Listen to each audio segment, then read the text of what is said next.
Saviez-vous qu'il existait des porte-avions volants? C'est un concept qui a souvent été tenté, aussi bien à l'époque moderne qu'au début de l'aviation. Mais parmi tous ces prototypes, il y en a un qui non seulement a été réalisé, mais qui a aussi combattu à de multiples reprises, s'avérant extrêmement efficace contre les Allemands au début de la Seconde Guerre mondiale. Aujourd'hui, nous allons parler du projet SVENO, le projet des porte-avions volants, qui a causé des ravages chez l'Axe. Alors installe-toi confortablement, et sois le bienvenu au Guns Club.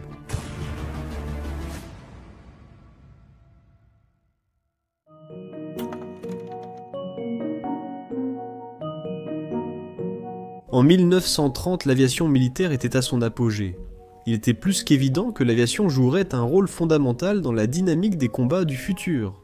Mais les ingénieurs de cette époque étaient confrontés à un grave problème d'ingénierie. Les bombardiers lourds transportaient beaucoup de carburant, leur permettant de parcourir de longues distances. Cependant, les avions censés les escorter n'avaient même pas la moitié de l'autonomie des bombardiers. C'était un gros problème, car les chasseurs chargés de les protéger contre les intercepteurs devaient y faire demi-tour, bien avant que les bombardiers atteignent leur objectif, laissant ces bombardiers lourds et coûteux, très vulnérables. Pendant longtemps, jusqu'à la fin de la Seconde Guerre mondiale, la solution fut simple, armer les bombardiers de mitrailleuses défensives. Mais cette méthode, comme tu le sais, n'était pas efficace à 100%, ce qui faisait du métier de membre d'équipage de bombardier l'un des plus dangereux de toute la guerre.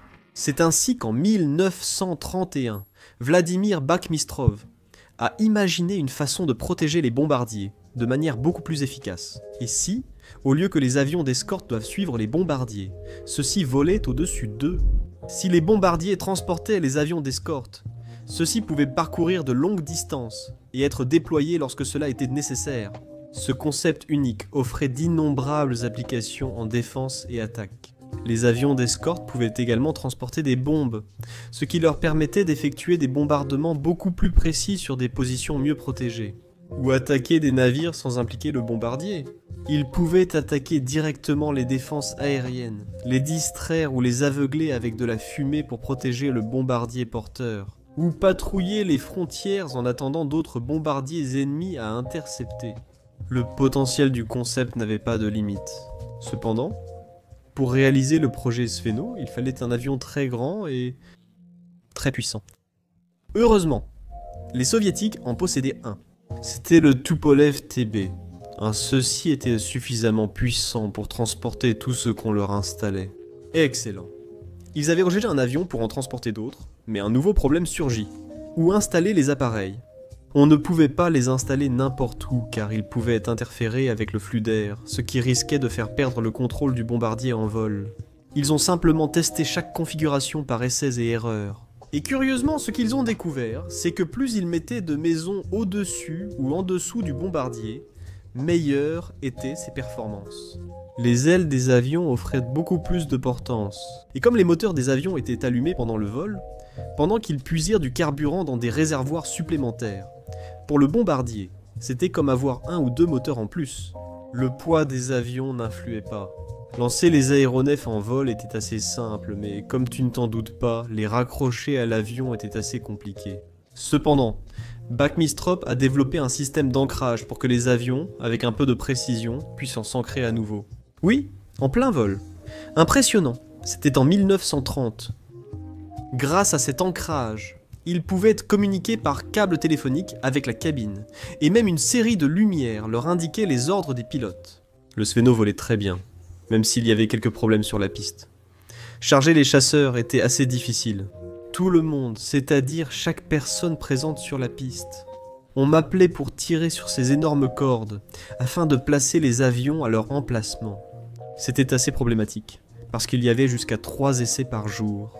Mais heureusement, le Parti communiste, lorsqu'il a vu des progrès dans le projet, leur a attribué un grand tracteur pour poursuivre les essais. Les tests et les essais de concept ont été satisfaisants. Les SVENOs pouvaient voler et lancer des avions. Lorsque les essais se sont terminés, Bakhmistrov avait déjà conçu des porte-avions aériens, pouvant transporter plus d'avions et servir de vaisseaux mers, en 1932. Les problèmes, curieusement, n'étaient pas liés à la viabilité du projet, mais plutôt au progrès constant de l'aéronautique soviétique. À la sortie du I-5, le Sveno fut modifié pour les transporter, devenant le Sveno Ili-5A. Puis, en 1933, le torpilleur volant 3 apparut comme un torpilleur volant, un avec 2 moteurs en plus. Le Sveno a dû être mis à jour pour servir de vaisseau mère à ces nouveaux bombardiers, ce qui a donné naissance au Sveno 2 et au Z3. Ensuite, en 1935 et 1936, avec les I-16, il a fallu créer les Svenovi Et-6, et en 1939 est sortie la version définitive du Sveno, le Sveno Samolet Pikiroyushchi, Bombardierowczyk. Buckminstrop a su s'adapter parfaitement et, en 8 ans de développement, il est devenu le porte-avions aérien définitif. Le gouvernement soviétique serait très impressionné par les performances du nouveau Sveno Samolet Pikiroyushchi et Bombardierowczyk, si bien qu'il en commanderait 40 pour être utilisés entre l'armée de l'air et la marine. 1940 marque le début de la Seconde Guerre mondiale pour les soviétiques. À ce moment-là, l'axe ne cessait de s'étendre en Europe et il ne tarderait pas à prendre des territoires soviétiques, trahissant ainsi les traités de coopération précédents. Cela a conduit l'Union soviétique à activer son industrie militaire pour produire des armes très rapidement. Faute de temps pour des prototypes, seulement 5 des 40 Venos prévus ont été livrés. En juin 1941, les Allemands ont attaqué l'Union soviétique et les défenses, n'étant pas correctement préparées, se sont rapidement effondrées. Arrêter l'insatiable armée allemande était quelque chose qui devait être fait depuis l'arrière du front. Au sud, les soviétiques ont lancé une attaque massive contre les Roumains pour protéger des villes côtières comme Odessa. Les soviétiques lançaient des bombardements pour attaquer les infrastructures vitales de la Roumanie profonde, mais les défenses étaient destinées à des bombardiers presque obsolètes et presque désarmés. Ainsi, pour résoudre ce problème et attaquer des cibles en profondeur sur le territoire roumain, ils allaient engager les Esvénos au combat. Ceux-ci transporteraient plusieurs I-16 chargés de bombes de 250 kg.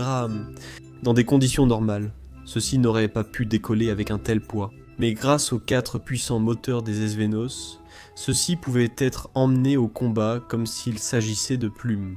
Lors de leur première mission, ils ont attaqué plusieurs raffineries avec succès. Les intercepteurs roumains, en les voyant, pensaient qu'il s'agissait de déserteurs, car aucun I-16 chargé de bombes n'aurait pu aller aussi loin en territoire roumain. Alors ils ne les ont même pas attaqués. La première attaque des Esvénos fut un succès total. Mais l'épreuve décisive approchait. Le pont du roi Carol Ier, situé en Roumanie, était la principale voie logistique des Roumains sur le front sud. Toutes les tentatives des bombardiers soviétiques conventionnels échouaient toujours, mais l'Esvéno était le candidat parfait pour cette mission. Le 10 août, l'attaque débute. 3 Esvénos larguent 6 bombes sur l'ennemi et, malgré une forte résistance, endommagent le pont qui reste debout. 3 jours plus tard, ils ont de nouveau attaqué le pont, et cette fois, ils ont réussi à le détruire. Ils n'ont subi aucune perte.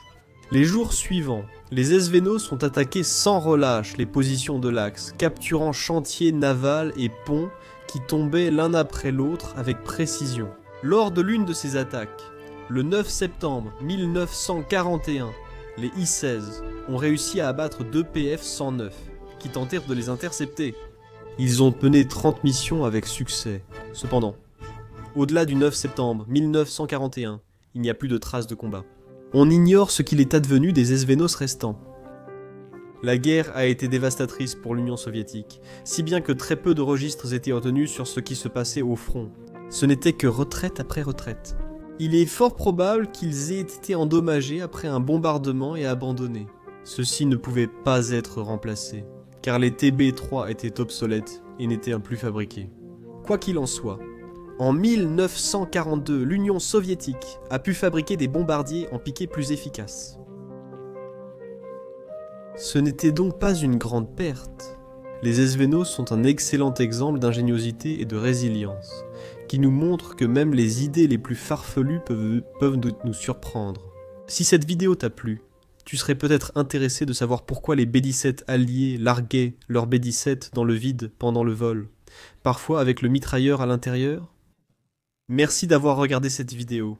Au revoir.